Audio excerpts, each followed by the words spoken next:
तो आज के क्लास में हम देखते हैं द्विघात समीकरण के मूल को प्राप्त करना, उसके शून्य को प्राप्त करना। मीन्स जो द्विघात समीकरण दिया रहेगा उसमें x की वैल्यू या y की जो वैल्यूज है किसको रखने पर सर जी वो संतुष्ट हो जाएगा, समीकरण 0 के बराबर हो जाएगा। तो द्विघात समीकरण के मूल प्राप्त करने के 3 मेथड है मेनली। फर्स्ट है हमारा सर गुणनखंड विधि, जिसको हम लोग फैक्टराइजेशन मेथड बोलते हैं। और ये बच्चे लोग जो हैं जूनियर क्लास से चीज़ों को सीखते आते हैं, 7 क्लास से इन चीज़ों को सीखते आते हैं। सेकेंड है सर यहाँ पर पूर्ण वर्ग विधि, ये थोड़ा सा नया है सर बच्चों के लिए, पूर्ण वर्ग विधि द्वारा, राइट ना सर। इसमें ये होता है कि चीज़ों को स्क्वायर के फॉर्म में किया जाता है, राइट ना। तो स्क्वायर आप बोल सकते हो उसको, स्क्वायर मेथड। और सर एक है इसका कि द्विघात सूत्र। द्विघात सूत्र मतलब इसके फॉर्मूला को हम यूज करके, द्विघात सूत्र सर इससे मतलब सर जी फॉर्मूला की तरफ से, फॉर्मूला मेथड से जो है चीज़ों को निकालेंगे। तो हमारे एग्जाम में कभी कभी गुणनखंड विधि से निकालने देगा, कभी पूर्ण वर्ग विधि से निकालने देगा, और ये सर जरूर द्विघात सूत्र इसका सर जरूर यूज करना होता है एग्जाम में, ठीक है। तो वो डिपेंड करता है सर आपको किसी में से जो मेथड आपको इजी लगता हो, उस क्वेश्चन के लिए जो सुटेबल लगता हो, उससे आपको सॉल्व करना है उस क्वेश्चन को, इक्वेशन को, ठीक है। चलिए हमने एक क्वेश्चन लिया, ठीक है ना। समझिए हमने क्वेश्चन लिया 2x² - 7x और प्लस हमने लिया 5, ठीक है, और बराबर सर जी 0 कर दिया। तो ये हमारा एक द्विघात समीकरण है। इस समीकरण को बारी बारी से हम सर तीनों मेथड से सॉल्व करके चेक करते हैं। तो पहला सर है हमारा गुणनखंड विधि। कैसे गुणनखंड करते हैं सर?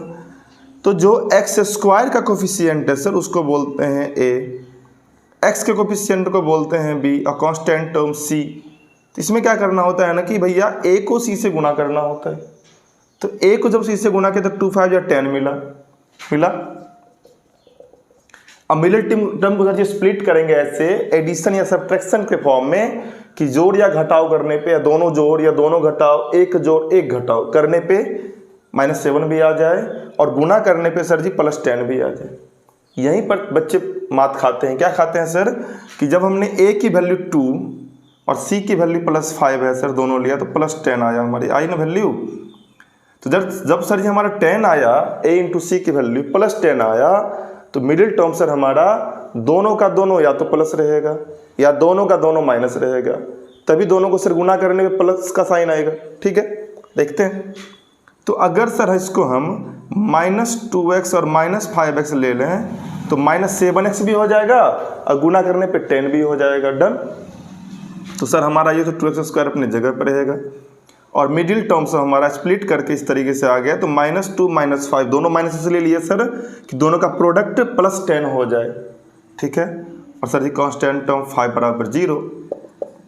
तो हम क्या करेंगे सर, दोनों में सब कॉमन लेंगे, दोनों मैक्सिमम कॉमन है सर उसको निकालिए। तो 2x को बाहर लाइएगा, इसके पास x बच जाएगा, इसके पास कुछ नहीं बचेगा, जो साइन है वो लगाइए 1। अब सर अगला बार जब हम कॉमन लेंगे तो जो साइन रहेगा यहाँ पर उसी साइन को लिया जाता है। माइनस लीजिए, इन दोनों के पास क्या कॉमन है सर? तो 5 कॉमन है। इसके पास क्या बच गया? x। इसका प्लस चाहिए ना हमको सर, तो माइनस में माइनस गुना करना पड़ेगा प्लस के लिए। 5 1 जा 5 बराबर 0। तो एक बार सर जिससे हमने दोनों को मल्टीप्लाई किया, और एक बार सर जो हमारे पास दोनों कॉमन आ गए टर्म्स बराबर 0। तो एक बार हमारा 2x - 5 = 0 और एक बार x - 1 = 0। तो 2x = 5 तो x = 5/2, x = 1।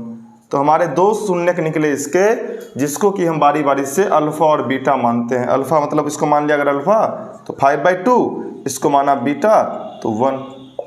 तो ये हमारे सर 2 शून्यक इसके निकल के आए गुणनखंड विधि से।